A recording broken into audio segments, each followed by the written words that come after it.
Hello and welcome to another episode of the Secular Buddhism Podcast. This is episode number 106. I am your host, Noah Rochetta. Today I'm going to share 3 more Zen koans and talk a little bit about what they mean for me.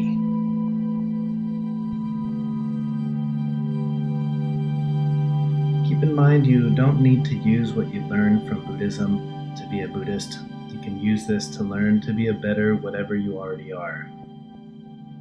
I thought it would be fun to discuss a couple more Zen koans, and specifically what they mean for me. And I want to emphasize that second part, what they mean for me. If you'll recall, the whole point of a Zen koan in the Zen tradition is to be presented with a story or a question or an idea that essentially knocks you out of the conceptual thinking. It's meant to pull the rug out from under your feet. And it kind of defeats the whole point if somebody tells you the koan and then just tells you what it means. Because the truth is there is no meaning to it. There's only the meaning that you give to it. And that's your job to figure out what this means for you. So I want to be cautious about how I approach these Zen koans because I am not pretending in any way that I have the answers to these or that I know what they mean, or that I have anything wise to impart when it comes to these Zen koans. I just want to share what they have meant to me, and I hope that you keep that in mind with not just the koans, but I guess everything that I've ever shared on the podcast kind of falls into that category. It's like, this is what this stuff means to me, and the invitation is for you to explore and figure out what this stuff means for you. So keep that in mind as you listen to these. So the first Zen koan I want to share is called Calling Card. And the koan goes like this. Keichu, the great teacher of the Meiji era, was the head of the Tofuku, a cathedral in Kyoto. One day, the governor of Kyoto called upon him for the first time. His attendant presented the card of the governor, which read, Kitagaki, governor of Kyoto. I have no business with such a fellow, said Keichu to his attendant.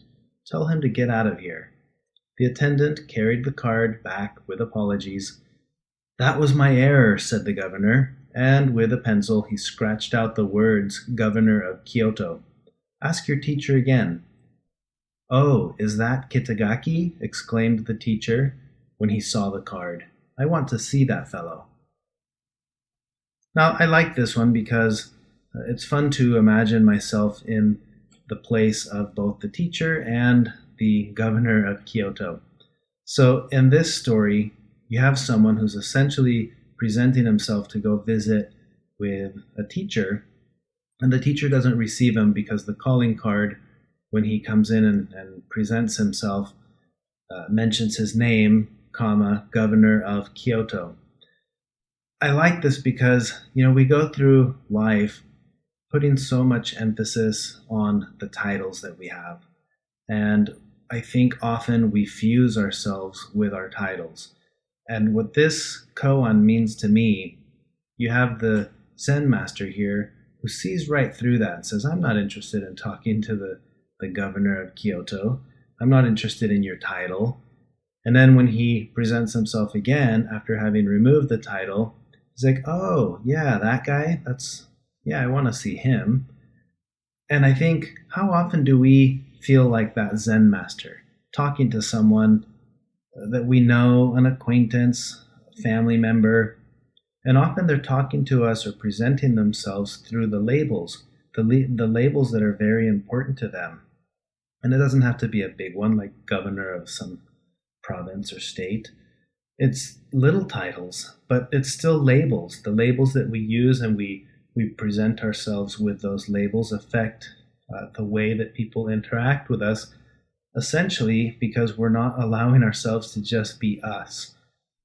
I think about that a lot. I've mentioned it previously on the podcast, the time that I used to identify so much with the label of being an entrepreneur. And it was important for me to make sure that you knew, if I was interacting with you, that you're interacting with someone who is an entrepreneur, because that was a label that meant a lot to me. I've done that with other labels. I think we all do. And I think it's fun to kind of visit that, pause and ask yourself, what are the labels that mean so much to you? And how do you use them? Why do you use them? Why do they mean so much to you?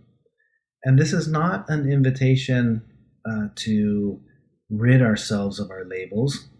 Putting labels and having titles, like, that's a human thing that we do. And I'm not trying to insinuate that we need to get rid of them. They can be useful. But what happens when we attach ourselves to our labels? I've had labels that have meant more to me than other labels, titles that meant more to me than other titles. And I've often asked myself, why does this mean so much to me? And then usually what happens when I can spend the time and look inward, it's almost like I catch myself and I'm like, that's what you're really after. And then suddenly it becomes humorous that meant so much to me. It was often it's a way of trying to prop myself up. It's a way of trying to hide an insecurity that I might have. I found this to be the case with almost any title or any label that I proudly try to display. And again, it's not like I've eliminated all the titles and labels that I use about myself in my life. It's not that. For me, this koan has been an invitation to remind myself that when I'm interacting with someone, what they really appreciate is that they're just talking to me. Who am I? Me, the me that I am right now. Not the me that needs to present myself with my calling card of some label of some sort. And I found this to be the case even with the podcast, and I don't like to present myself as, Noah the podcaster or things like that, but I have at some points, and I've been able to recognize, that's something that means something to me. Why does it mean something to me? And then the attachment to the label minimizes, and suddenly it doesn't matter anymore. So for me, the invitation of this koan is to analyze what labels are very meaningful to me. Which labels or titles am I really proud to put on my calling card when I come present myself to you, if I were to interact with you or with anyone? And in understanding that about myself, then what happens if I present myself without the label and it's just me, and I allow you to see the me that I am under the label? Now, on the flip side, as the Zen master, as he's sitting there, imagine the times, the opportunities that you've had in your life to interact with someone who presents themselves to you as raw and authentic, genuine. Someone who's not propping themselves up from behind their label or their title. I've had this experience many times interacting with people who just allow themselves to be who they are. Some of them very well-known people. I've talked to authors or teachers or famous musicians. I've talked to a lot of people, and it's awesome when I get to interact with them and they're not hidden there behind their title or their label, or they're not attached to it, I should say. Sure, the label's there, the title's there, that's who they are, it's part of what they do, but you can tell when someone's not attached to it and they allow themselves to be seen. Man, that's a beautiful thing. And I think this is something that is growing in our culture now with all of Brene Brown, her books and her work.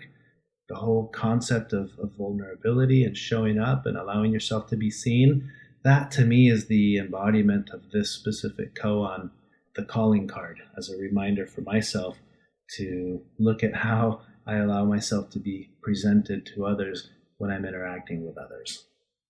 Okay, moving on to the next koan I want to share, and I'm pretty sure I've mentioned this one before in early podcast episodes, but this one is called Everything is Best. And that's why the name of this podcast episode is Everything is Best. This is one of those that when I first heard, didn't really mean much to me, but the more time that went by, the more meaningful this has become. And I really like this one. So the koan goes, when Banzan was walking through a market, he overheard a conversation between a butcher and his customer. Give me the best piece of meat you have, said the customer. Everything in my shop is the best, replied the butcher. You cannot find here any piece of meat that is not the best. At these words, Banzan became enlightened.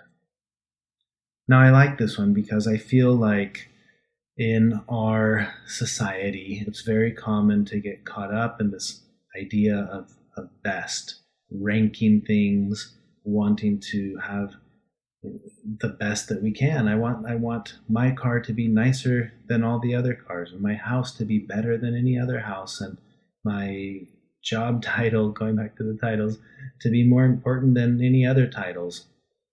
And that's the game that we play. And in this exchange, in this koan, this butcher was trying to help the customer understand that these items are incomparable. Now, with a butcher using the idea of meat, the insinuation there is like if you ask for ribs and you try to compare those ribs to, I don't know, some other flank of meat, sirloin or whatever it is, they're not the same thing. Now it doesn't have to be with meat, right? You can do this with everything. It's like walking into the store and saying, hey, please give me your best fruit. And the person at the store saying, well, this is the best banana, and that's the best apple, and that's the best grape. They're all the best.